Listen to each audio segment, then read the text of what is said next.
Programme ఇక్కడ నిర్వహిస్తా ఉన్నారు అంటే చదువుడు పక్కన పెట్టి టీ స్టాల్ పెట్టుకున్నాం ఏంది అసలు రాష్ట్రంలో నిరుద్యోగుల పరిస్థితి ఇట్లా ఉంది అసలు అన్న జూన్ 2 అని కోటి ఆశలతోటి నిరుద్యోగులు ఎదురు చూస్తున్న జూన్ 2 తెలంగాణ రాష్ట్ర ఆవిర్భావ దినోత్సవం రోజు కనీసం ఒక్క నోటిఫికేషన్ ఇవ్వాలని దౌర్భాగ్యమైన ప్రభుత్వం ఈ కాంగ్రెస్ ప్రభుత్వం పైనంగా చెప్తున్నారు.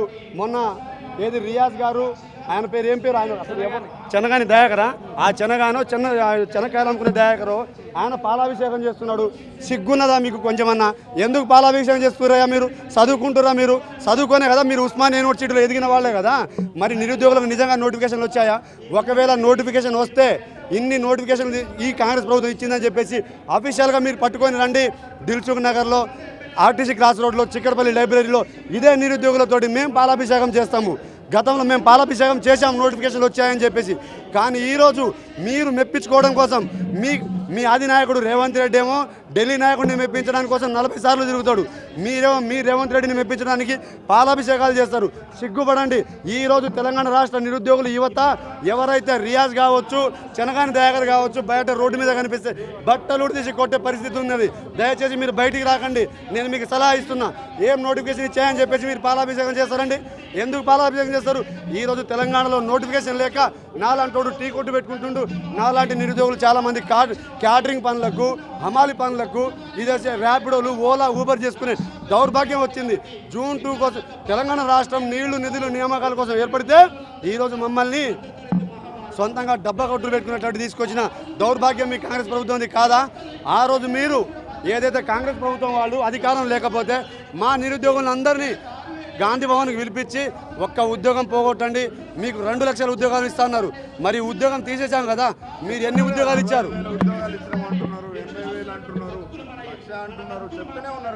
అంటారన్న వీళ్ళు సిగ్గులేని వాళ్ళు. వీళ్ళకు దున్నపోతు మీద వర్షం పడ్డట్టున్నది వీళ్ళ పరిస్థితి.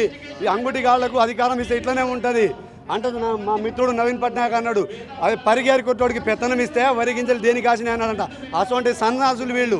ఏడ ఇచ్చారని 60,000 70,000 రమ్మను పొన్నం ప్రభాకర్, వివేక్ వెంకటస్వామి, దుద్దిళ్ల శ్రీధర్బాబు గారు వచ్చి మాట్లాడండి. ఇదే ఆస్పిరెంట్ అంటే టీ పాయింట్కో లేకుంటే దిల్సుఖ్నగర్ సాయిబాబా టెంపుల్ దగ్గరికో, చిక్కడపల్లి లైబ్రరీకి వచ్చి నిరూపించండి.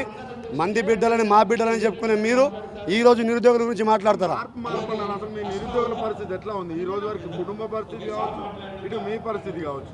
అన్న, నిరుద్యోగులను గతంలో వీళ్ళకు నిరుద్యోగులు దేవుడిగా కనిపించారు. ఎందుకంటే ఇది ఏర్పడిన 1 సంవత్సరం 1 నెలలోనే ఇది నిరుద్యోగులు తలుచుకుంటే ఏర్పడిన ప్రభుత్వం అని చెప్పేసి దేవుడిగా కనిపించారు. ఇప్పుడు నిరుద్యోగులను ముంచుతున్నారు వీళ్ళు. ఎలా అంటే ఇటు నోటిఫికేషన్లు ఇవ్వక చంపుతున్నారు, మానసికంగా గ్రామాలకు వెళ్ళలేక. ఈ కొడుకులేమో 70,000 80,000 లక్ష ఇచ్చా అంటారు. మరి లక్ష అంటే గ్రామాలలో తల్లిదండ్రులు యూట్యూబ్ ఛానల్లో కావచ్చు, మీడియా పత్రికలలో చూస్తారు కాన.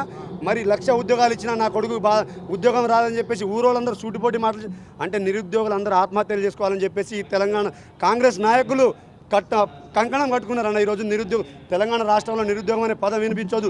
అందరూ ఎక్కడికక్కడ ఏ చెట్టుకో కొమ్మగా ఊరేసుకొని సావాలని కంకణం కట్టుకున్నారు. కాబట్టి 70,000 80,000 ఉద్యోగాలు ఇస్తే ఒక నిరుద్యోగికి ఉద్యోగం రాకపోతే ఊర్లో ఎట్లా తిరుగుతారు?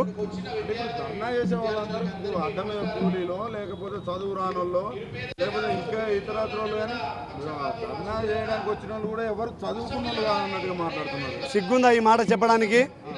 ఆయన ఎవరు? చామల కిరణ్ కుమార్ రెడ్డికి, పిసిసి చీఫ్ మహేష్ కుమార్ గారికి, గాలి హర్షవర్ధన్ రెడ్డి కాంగ్రెస్ నాయకుడే కదా.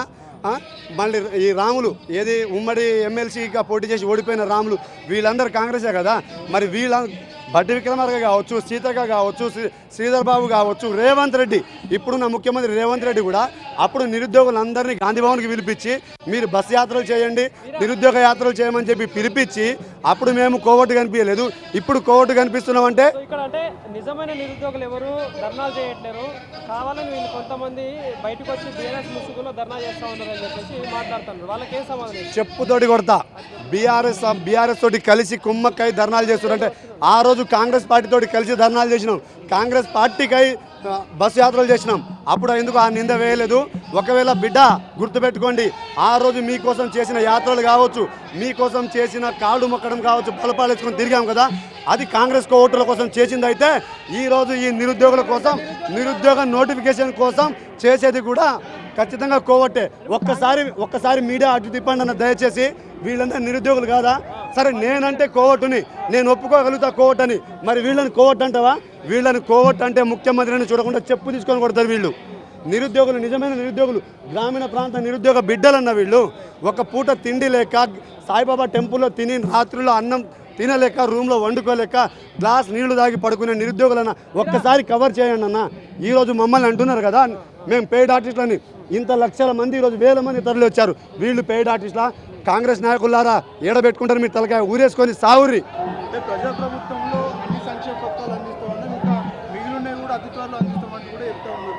నిరుద్యోగులకు సంబంధించి ఉపాధి కూడా కల్పిస్తామని చెప్తారు. ఈ 2.5 సంవత్సరాల్లో కాంగ్రెస్ ప్రభుత్వం లొడపీసు సంక్షేమ పథకాలను చేస్తుందా? ఏ లొడపీసు ఇచ్చిందండి? అఫీషియల్గా కాంగ్రెస్ పార్టీ అధికారం వచ్చాక కూడా కాంగ్రెస్ పార్టీ ఏదైనా మంచి కార్యక్రమం చేసిందంటే మీరు చూపించండి. మీ మీడియా వాళ్ళకి అన్నీ తెలుస్తాయి కదా. రేవంత్ రెడ్డి గవర్నమెంట్ ఏర్పడినాక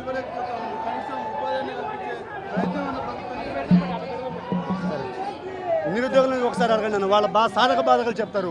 మేము ఎప్పుడు మీకు కనిపిస్తాం కదా. నిజమైన మేము పేడ అంటారు కదా, నిజమైన నిరుద్యోగులు ఉన్నారు, వాళ్ళని అడగండి.